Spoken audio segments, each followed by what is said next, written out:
व्यक्ति चिड़चिड़ करता है, क्रोध करता है, गुस्सा करता है, महाराज शंकर भगवान का शंभेश्वर महादेव का नाम लेकर 31 बेलपत्र, जिस व्यक्ति को क्रोध आता है उस व्यक्ति का स्मरण कर कर आखा चावल मतलब सेके चावल के साथ एक एक बेलपत्र 31 बेलपत्र कर कर शिव जी के शिवलिंग पर समर्पित करी जाती है। मात्र 10वीं की तिथि के कोई काम आपका अटक रहा है और वो काम नहीं हो रहा, मान लो वो काम नहीं हो रहा, बहुत दिनों से आप प्रयास कर रहे हो और काम अटका पड़ा हुआ है, तो प्रयास करना, जल के पात्र में थोड़ा सा शहद गंगा जल उसमें डालकर, पात्र में जल लेकर उसमें थोड़ा सा शहद गंगा जल डालकर भगवान शंकर को कुंदकेश्वर महादेव के नाम से, कौन से महादेव?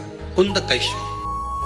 श्री शिवाय नमस्तुभ्यम दोस्तों, हर हर महादेव। कैसे हैं आप? आशा करती हूँ सब ठीक होंगे और सुरक्षित होंगे। दोस्तों, अगर आपका कोई कार्य अटक रहा है, आपने काफी प्रयास कर लिया लेकिन फिर भी आपका कोई कार्य हो नहीं रहा है, बहुत दिक्कतें आ रही हैं, बहुत परेशानी झेलनी पड़ रही है और कार्य आपका अटक ही रहा है, फाइल आपकी आगे बढ़ ही नहीं रही है, कोई भी कार्य हो सकता है दोस्तों, आपके जीवन से कोई भी जुड़ी समस्या ऐसी हो सकती है जो कि आप उसे करना चाहते हैं और वो कार्य आपका पूरा होता ही नहीं है।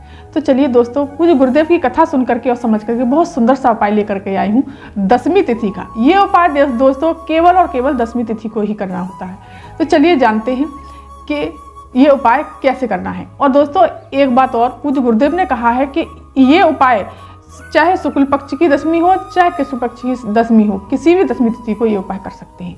आपको क्या करना है, एक जल का पात्र लेना है, तांबे का कलश लेना है, इसमें जल भरना है आपको अपने घर की रसोई घर से, जिसमें से आप पानी पीते हैं, जो परिंदा होता है पानी का, उसमें से जल भरते हैं तो पित्त दोष समाप्त होता है, साथ ही साथ काल सर्प दोष भी समाप्त होता है और तो और दोस्तों वास्तु दोष भी खत्म होता है। इसमें दोस्तों इस जल में ही आपको क्या करना है, थोड़ा सा गंगा जल डालना है दोस्तों, या आप गंगा जल पहले भी डाल सकते हैं और इस उपाय में बाद में भी गंगा जल डाल सकते हैं, कोई वो दिक्कत वाली बात नहीं है। और दोस्तों ये शहद बताया है पूज्य गुरुदेव ने, शहद भी इसमें डालना है। इस तरह से आपको शहद डाल करके और गंगा जल डाल करके सीधे पहुंच जाना है। और दोस्तों इसके साथ आप दीपक ले जाइए, चंदन ले जाइए, जो भी पूजा की सामग्री है वो ले जाइए। सीधे पहुंच जाना है देवाधिदेव महादेव के शिव मंदिर पहुंच करके उत्तर दिशा की तरफ मुख करके खड़े हो जाना है, जैसे कि मैं बैठी हूँ उत्तर दिशा की तरफ। और वहां पहुंच करके आपको सबसे पहले क्या करना है, ये जल का पात्र जो है शिवलिंग पर समर्पित करना है। नाम लेना है कुंदकेश्वर महादेव का। क्या नाम लेना है दोस्तों? कुंदकेश्वर महादेव का। दोस्तों ये 10वीं तिथि के दिन ही ये उपाय किया जाता है। श्री शिवाय नमस्तुभ्यं मंत्र का जाप करते हुए इस तरह से सारा का सारा जल आपको कुंदकेश्वर महादेव के नाम से इस पर यहाँ पर समर्पित कर देना है। सारा का सारा जल समर्पित कर दीजिए। फिर आपको चंदन दोस्तों शिवलिंग पर त्रिपुंड बनाना है, चाहे सादा उंगलियां फिरा दीजिए, नहीं तो चंदन ले गए हैं तो चंदन भी इस तरह से लगा दीजिए, लेकिन उंगली के नाखून नहीं लगने चाहिए दोस्तों, 3 उंगलियों से ही चंदन लगाया जाता है। और फिर आपको चावल समर्पित कर देने हैं, मीठा लेकर के गए हैं मीठा समर्पित कर देना है। अगर बेलपत्री लेकर के गए हैं तो बेलपत्री इस प्रकार से इस पर चंदन लगा करके बेलपत्री पर और इस तरह से पकड़ के कुंदकेश्वर महादेव के नाम से इस तरह से समर्पित कर देनी है। एक दीप लगा देना है दोस्तों, इस प्रकार से दीप लगा करके और भोलेनाथ के सामने बैठ जाना है, उनके समक्ष बैठ करके थोड़ी देर वहाँ बैठना है दोस्तों। और पुष्प लेकर के गए हैं तो पुष्प समर्पित कर दीजिए, जो भी सामग्री समी पत्र लेकर के गए हैं समी पत्र समर्पित कर दीजिए। और वहाँ पर बैठ करके भोलेनाथ से प्रार्थना करनी है, बाबा मेरा ये काम है, काफ़ी समय से मैं प्रयास कर रहा हूँ, मेरा वो काम पूरा ही नहीं हो रहा। तो पूज्य गुरुदेव कहते हैं मात्र 8 दिन में आपका काम जरूर पूरा हो जाएगा। तो दोस्तों ये तो बहुत सुंदर सा उपाय है, इसको आप 10वीं तिथि के दिन जरूर करिएगा। चलिए जानते हैं दोस्तों दूसरा उपाय दोस्तों किस चीज़ के लिए है। दूसरा उपाय बताया है पूज्य गुरुदेव ने बहुत सुंदर सा, जो आपके घर के सदस्य हैं या बच्चे हैं या आपके घर के आदमी हैं या औरतें हैं जो काफ़ी चिड़चिड़ करते हैं, बहुत क्रोध आता है उनको, काफ़ी गुस्सा आता है, तो उसके लिए बहुत सुंदर सा उपाय बताया है। ये भी दोस्तों 10वीं तिथि के दिन ही करना होता है। तो आपको क्या करना है दोस्तों, एक तांबे का कलश लेना है, इसमें जल भरना है आपको अपने घर से, अपने रसोई के परिंदे से जिसमें जल पीते हैं। इसमें दोस्तों पहले गंगा जल डालिएगा, फिर उसके बाद में आपको जल डालना है। पूज्य गुरुदेव का कहना है कि अगर पहले गंगा जल डालते हैं उसके बाद जल डालते हैं तो पूरा जल का लोटा जो है गंगा जल का बन जाता है, पूरा जल गंगा जल हो जाता है। और साथ ही साथ इसके साथ लेने हैं दोस्तों 31 बेलपत्र। दोस्तों कितने बेलपत्र लेने हैं? 31। और 31 ही चावल के आखा दाने लेने हैं दोस्तों। इस तरह से बिल्कुल साफ सुथरे, बिल्कुल आखा चावल होने चाहिए, एक भी टूटा नहीं होना चाहिए। भोलेनाथ पर टूटी चीज़ समर्पित नहीं होती, खंडित चीज़ समर्पित नहीं होती। और इसी प्रकार से आपको बेलपत्र लेने हैं, बिल्कुल साफ सुथरा, कटी फटी बेलपत्र नहीं होनी चाहिए दोस्तों, बिल्कुल भी एकदम साफ सुथरी सुंदर सुंदर सी बेलपत्री होनी चाहिए। इस तरह से बेलपत्री ले लेनी है 31 आपको। चंदन ले लीजिए और धूप दीप इत्र जो भी सामग्री पूजा की ले जाना चाहते हैं वो ले लीजिए। उसके पश्चात आपको पहुंच जाना है देवादेव महादेव की शिव मंदिर। शिव मंदिर पहुंच करके आपको उत्तर दिशा की तरफ मुख करके खड़े होना है। उत्तर दिशा की तरफ पूज्य गुरुदेव इसलिए कहते हैं क्योंकि उत्तर दिशा की तरफ हम मुख करके खड़े होते हैं और या उपाय करते हैं, कोई भी जल भी चढ़ाते हैं, कोई भी कामना करते हैं, वो हमारी महादेव जल्दी सुनते हैं और वो कामना हमारी शीघ्र से शीघ्र पूरी होती है। तो आपको जल लेकर के जाना है। इसमें थोड़ा सा मीठा डाल लेती हूँ दोस्तों, मैं हमेशा जल में मीठा जरूर डाल के ले जाती हूँ, खाली जल में कभी नहीं ले जाती।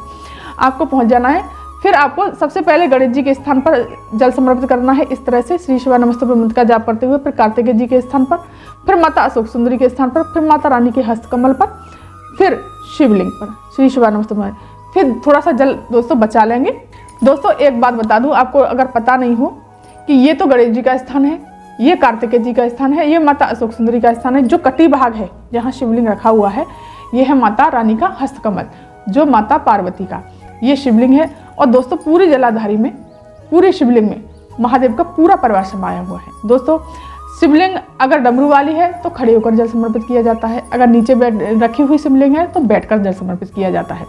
फिर आप चलते हैं दोस्तों। फिर क्या करना है आपको, जो चंदन लेकर के गए हैं आपको वो चंदन सबसे पहले गणेश जी के स्थान पर लगा दीजिए, कार्तिकेय जी के स्थान पर, माता अशोक सुंदरी के स्थान पर, फिर माता रानी के हस्तकमल पर। फिर भोलेनाथ को त्रिपुंड बना दीजिए। इस तरह से आपको त्रिपुंड लगाना है।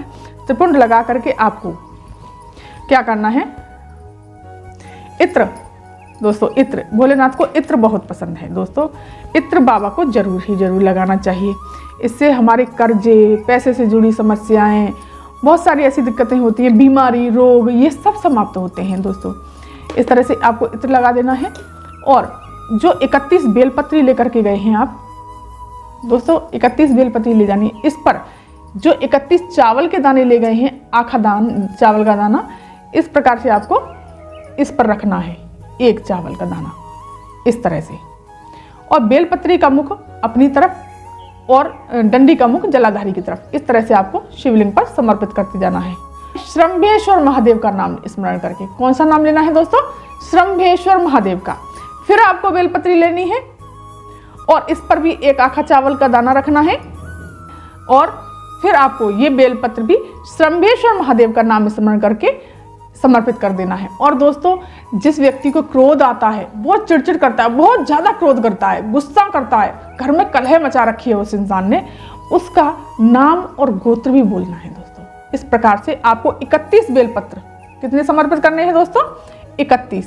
अभी मेरे पास दोस्तों 3 बेलपत्री हैं तो मैं 3 बेलपत्री से करके दिखा रही हूँ, लेकिन आपको 31 बेलपत्री समर्पित करनी है चावल का दाना रख के और श्रंभेश्वर महादेव का नाम स्मरण करके, और उस व्यक्ति का नाम और गोत्र बोल देना है। वहाँ पर थोड़ी देर बैठना है, भगवान का नाम जाप करना है, श्री शिवाय नमस्तुभ्यं बोलिए या ओम नमः शिवाय बोल करके फिर आपको दीप जला देना है दोस्तों। दीप जला दीजिए। फिर ये जो जल का पात्र है उसके ऊपर से समर्पित कर दीजिए, श्री शिवाय नमस्तुभ्यं मंत्र का जाप करते हुए श्रंभेश्वर महादेव का नाम स्मरण करके और उस व्यक्ति का नाम और गोत्र बोल करके सारा जल समर्पित कर देना है। फिर आपको दीप से आरती कर देनी है, जो भी आरती कर रहे हैं। भगवान को मीठा समर्पित कर दीजिए दोस्तों, मीठा तो जरूरी समर्पित करना होता है दोस्तों।